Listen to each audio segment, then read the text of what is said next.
suspect as always.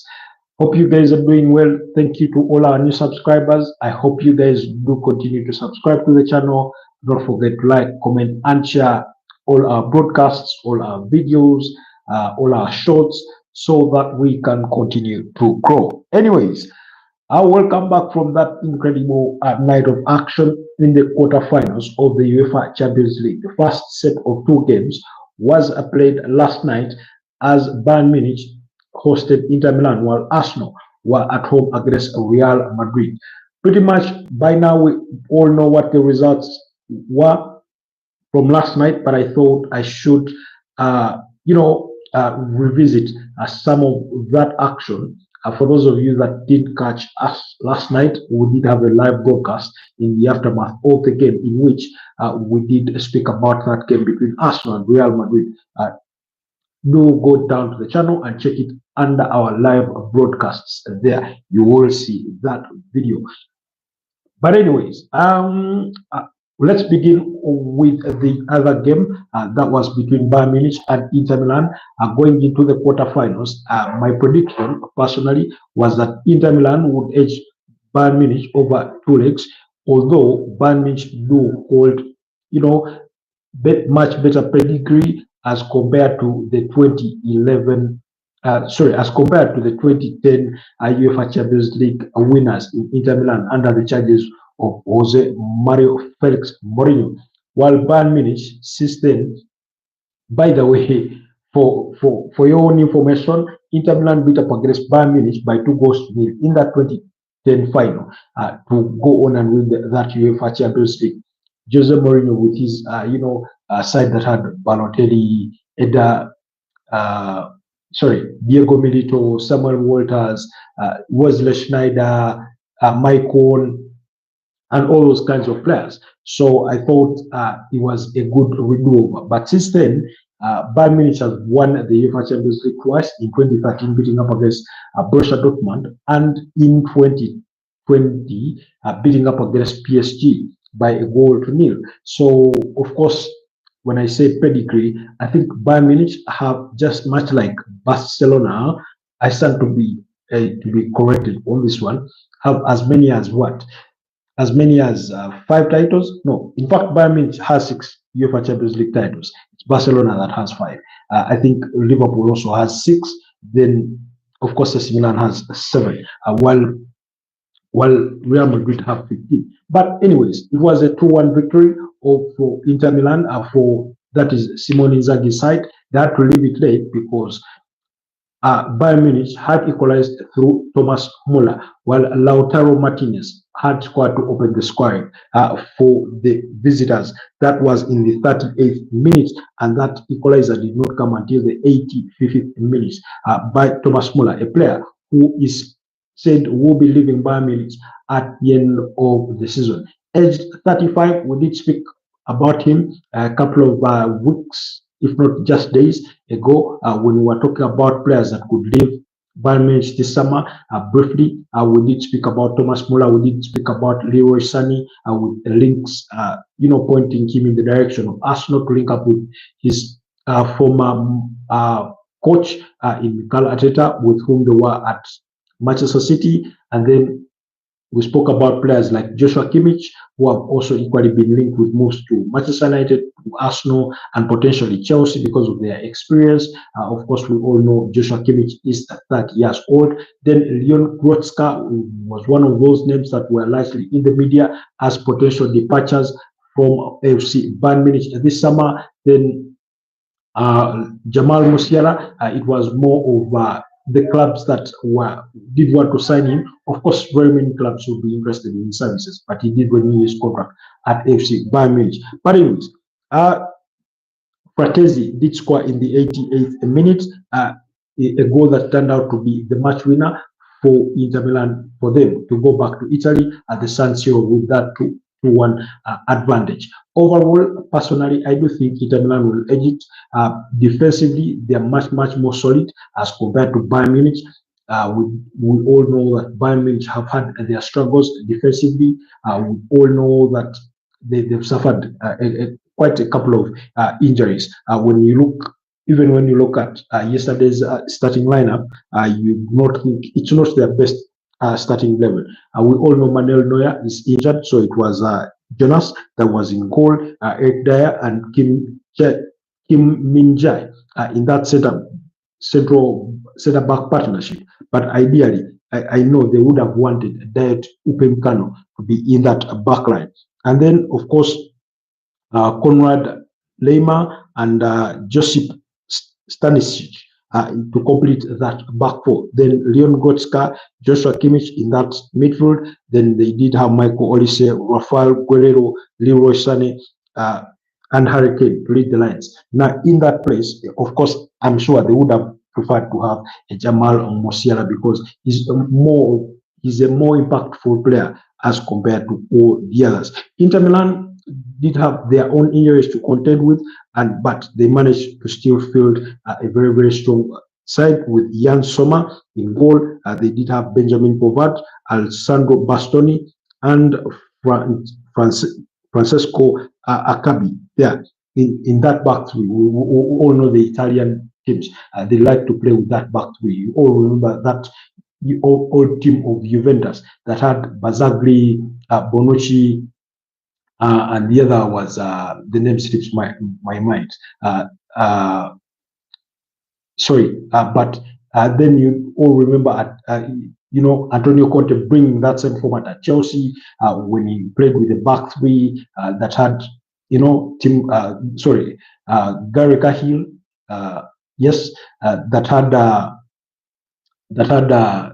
David Luiz, and so they do like that component of the back three. And if there is any manager that appreciates it, of course, it is Simone Inzaghi. Then their midfield had Mkhitaryan, Nico Barrera, Matteo Damian, that's on one flank as an attacking wingback, Hakani Chanoglu, they did have Carlos Augusto, then Lisandro Martinez and Marcus Thuram leading the forward lines. But beautiful action that we did witness there as Inter Milan went with a 2-1 victory into the second leg that will be played next week on Wednesday. So do let me know what your predictions are on who will advance to the semi-finals. My prediction is that it will be Inter Milan because at home they can be really defensively solid. I think they have the best defense so far as the UEFA Champions League is concerned. A big night at the Emirates Stadium. Yes, we did discuss it yesterday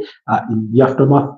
Like I said, you can always go and check out that video under the live broadcasts on the channel. And I do appreciate those who were on the live last night and those that do watch the content much later after the broadcasts are done. But let's speak matters. Arsenal, Real Madrid. What was your moment of the night?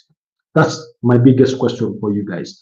Who was your man of the match? Yes, we all know that accolade went to Declan Rice, definitely for his free kicks that gave Arsenal that 2-0 lead.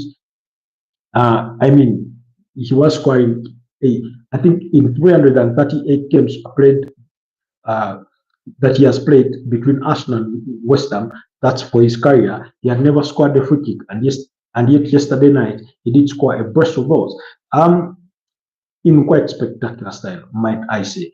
But some of the comments that we've been filtering, we've been, of course, monitoring the kind of praises that have been heaped on Arsenal players, the kind of criticism that has come Real Madrid's way in the wake of that loss. So many people saying, just like pretty much we put it yesterday, that Arsenal dominated the affairs.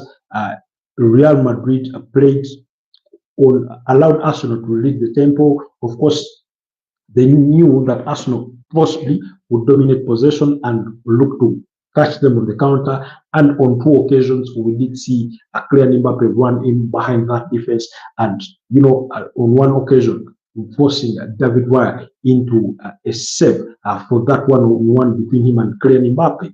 Had Kylian Mbappe scored that opportunity, maybe we would be having a totally different conversation altogether by now. So, but overall, Arsenal dominated every context or every set of play.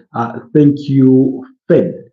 Thank you for tuning the broadcast. So there was that.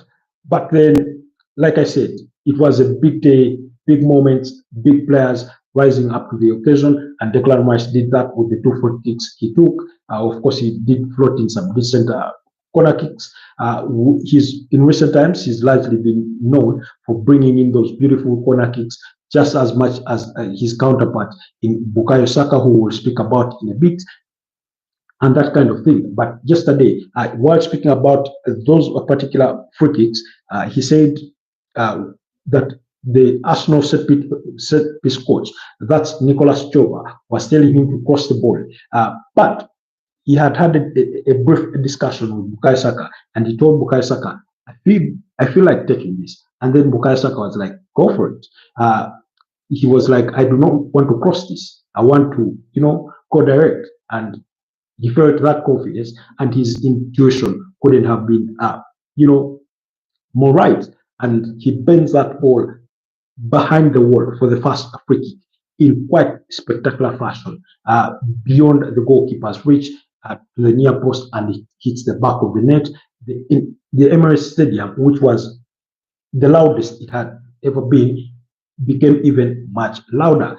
So beautiful scenes, the kinds of scenes that you do expect on a UEFA Champions League night, on a European night. We've seen those scenes at the Signal Iduna Park, that when Borussia Dortmund are playing at home. And speaking of Borussia Dortmund, their fixture does come up today because they will be up against Barcelona. And unfortunately, or fortunately, they're the ones visiting Barcelona first. But we all know about those spectacular nights at the Signal Iduna Park. We all know about the spectacular nights at the Allianz Arena.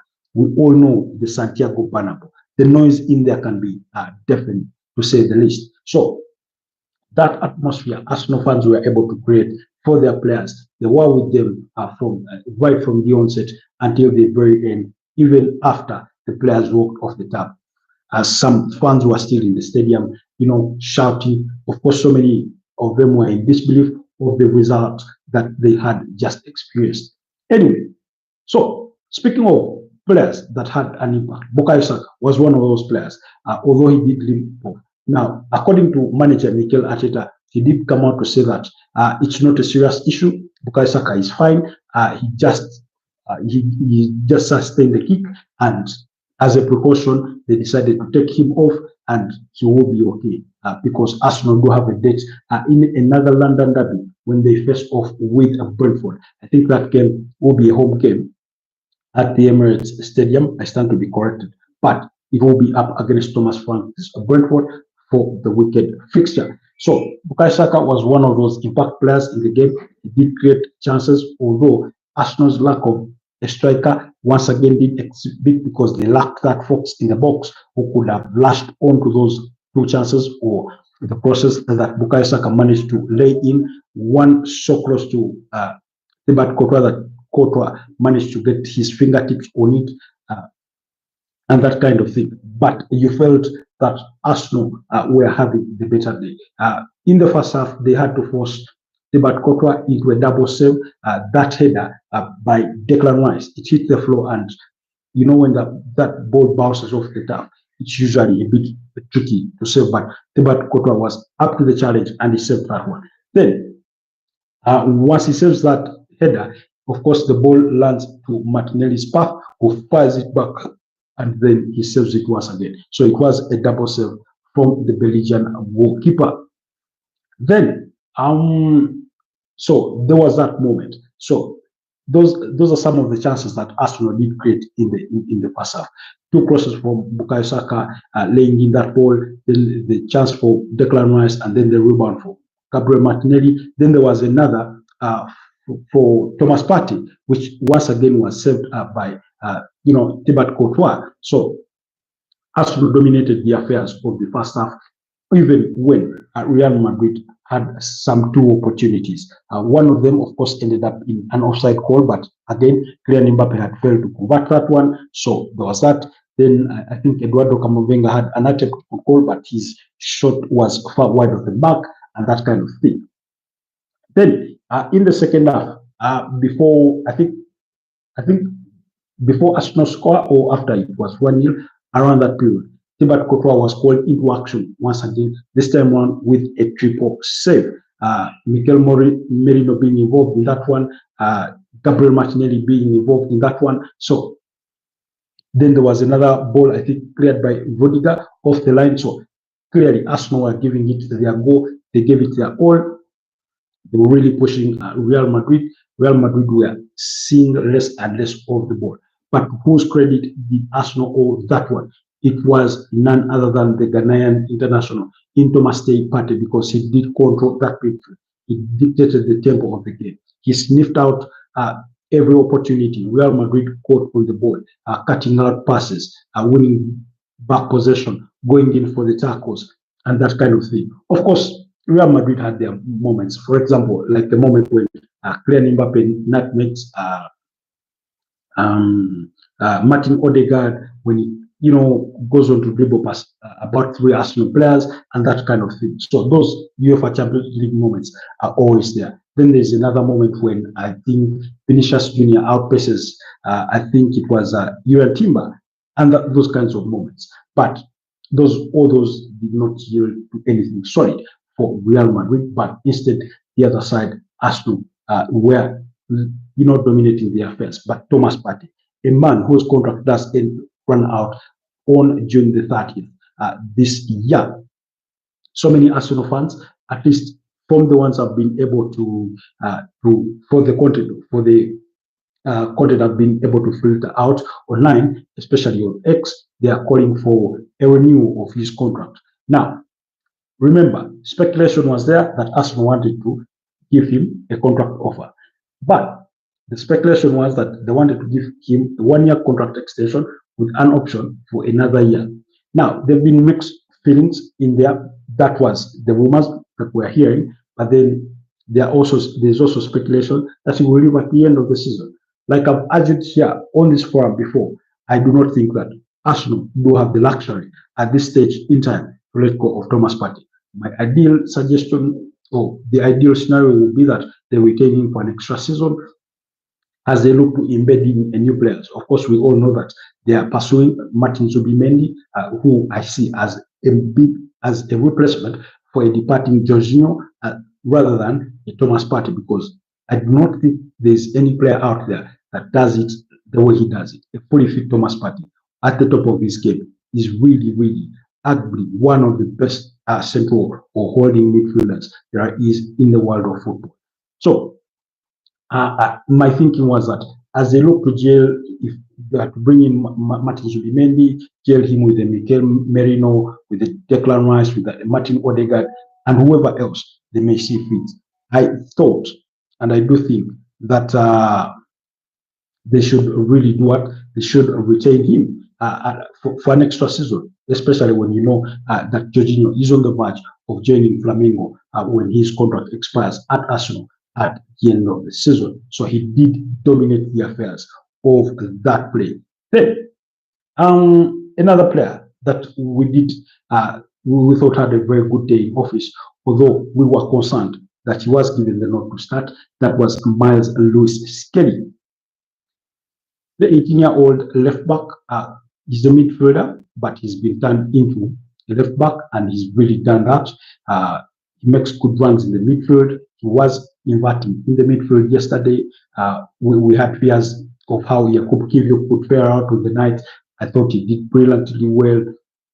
He did pretty much his work diligently. He was calmer than I thought he would be. He was more composed. He didn't have mishaps as compared to his counterpart in William Saliba, who had 2 slips in the first half that could have easily cost Arsenal. In one moment, calling on Julian Timber, or it took Julian Timber to intervene, who Julian Timber himself suffered, a knock in the game, and that kind of thing. So, but Miles Lewis Skelly, I thought was quite very impressive. Managed to contain Rodrigo largely quiet on the night, and that kind of thing. Of course, in the absence of Ricardo Carafiori, we had our fears, really. We had our fears. Some of us had the contemplation that Julian Timber be taken to left back, and then you have Ben White play at right back, but Mikel Arteta stuck to his guns. He possibly knows better than any of us because he watches all these players in training. every single day, and he made his decision, and it really paid off handsomely. So beautiful action there that we did witness from Miles Lewis Kelly. Had a very, very fantastic night. So I thought he's one of those players that you cannot sign out without giving a mention or giving him his flowers. Ended up providing the assist to who? Mikel Merino, who we all know is a midfielder. But in recent times, he's played in that false nine or number 9 role better than he does play in the midfield, I must say, because he has a tally of 8 goals so far this season, 6 in the Premier League and 2 in the UEFA Champions League, 1 against PSV at the round of 16 when Arsenal were hammering PSV by 7-1 in Netherlands, and then yesterday he did score against Real Madrid. The way he takes that ball with precision upon receiving the pass from, Miles Lewis Kelly with a first time, strike, was quite impressive to see, and to say the least. Because if it had been a striker, we'll be, singing all sorts of praises with the way he took that.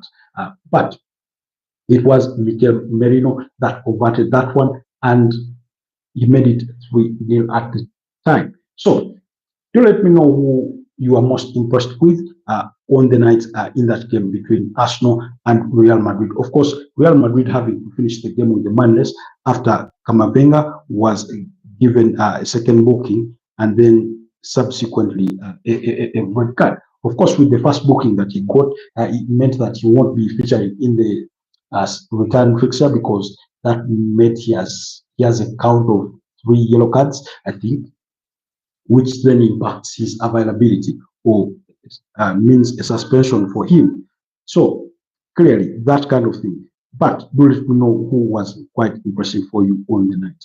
For me, my flowers go to Thomas Partey, Miles Lewis Kelly, Jacob Kivior, and David Wire for keeping Arsenal in that game. And then, of course, Declan Rice was eventually voted man of the match, and Mikel Merino. All the other players did fantastically well, but Real Madrid were really content. Jude Bellingham was largely absent. We didn't see the best version of him. Luka Modric was content, so was Camavinga, so was Rodrigo. Now, the manner in which Carlo Ancelotti set up his team to play in more like a 4-4-2 format with Vinicius Junior and Kylian Mbappe sort of playing more centrally as a striking pairing. I think it was intended to press Arsenal better, because Arsenal do build from out of the back.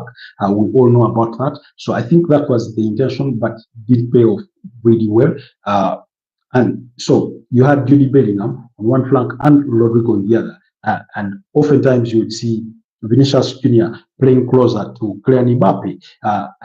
And I think in one way or the other, that could have played to Arsenal's advantage, because then they were able to get out from playing out of the back, and then, proceed forward. Of course, in some moments, Real Madrid tried to really press Arsenal well and force them to the sides, but then Arsenal did not pick issue with going to the sides, because they knew they had Bukayo Saka, they knew they had Gabriel Martinelli to try and drive, forward, and that kind of thing. So I think whatever the homework that Real Madrid need to do, will need to find solutions of stopping Arsenal from dictating play when the two sides meet at the Santiago Bernabeu in the return leg. That is on, I think, Wednesday, the 15th of April next week. Like I said, the UEFA Champions League quarterfinals will continue today when Barcelona hosts Borussia Dortmund, while Paris Saint-Germain will be at home against Aston Villa. Now, do remember that Aston Villa do have a PSG player in Marco Asensio. It's a team that has been on fire. I think they've won their last 8 fixtures, including beating up against Nottingham Forest over the weekend, I think by 2-1. So they're a team in great form. Marcus Rashford has been shining, especially in the low form of Oli Watkins. It's Marcus Rashford that has been shining. Marco Asensio, we all know that they lost John Duran in the January transfer window, but that has not seemed to impact them one bit. They continue to play good football. The likes of Jacob Ramsey, John McGinn, that's their captain. Pau Torres in that centre back, Tyrone Mings. Of course, they will have to rely on their goalkeeper really heavily. That is in Emiliano Martinez, because he's going to be facing a very good side of attackers from Paris Saint-Germain. The likes of Bakola, Kivicha Kvaratskhelia, Ousmane Dembele will be running at him in more ways than he has seen so far this season. So, so clearly, what I would like to know, what are your predictions for those two fixtures? Barcelona versus Borussia Dortmund. I do expect a very high scoring fixture, by the way, because Barcelona, I think, have scored the most goals in the UEFA Champions League so far this season, as many as 32 goals. And yet there are teams that have played more games than Barcelona. So they're a very high scoring team. Rafinha, last I checked, he had 11 goals and 4 assists in 10 UEFA Champions League games. So he's been the man on form for Barcelona. Lamine Yamal, I look forward to seeing how Aston Villa try to contain Lamine Yamal, how they can contain Rafinha, how they can contain Robert Lewandowski, that midfield of Pedro and Pedri, and whoever else that they may field in there. Then, of course, Barcelona's backline is quite leaky as that nearly Real Madrid. Their defensive, their strength is more in scoring more goals as opposed to preventing the conceding of many goals. That's why we've seen them in a 4-4 draw with Atletico Madrid in the Copa del Rey and that kind of thing. So we all know that they ship in a lot of goals, but they always score more, and that's Barcelona's strength. Borussia Dortmund, although things have not really been going on smoothly at home, they've been a much different side in the UEFA Champions League. Even when they were still under the charges of Nuri Sahin and that kind of thing. So my expectation is that Barcelona win this one by 3-1. 3-1. That's my prediction. And then and then the fixture between Paris Saint-Germain and Aston Villa. That one. It's in France. What's your expectation? PSG versus Aston Villa. Aston Villa can get a goal on any day.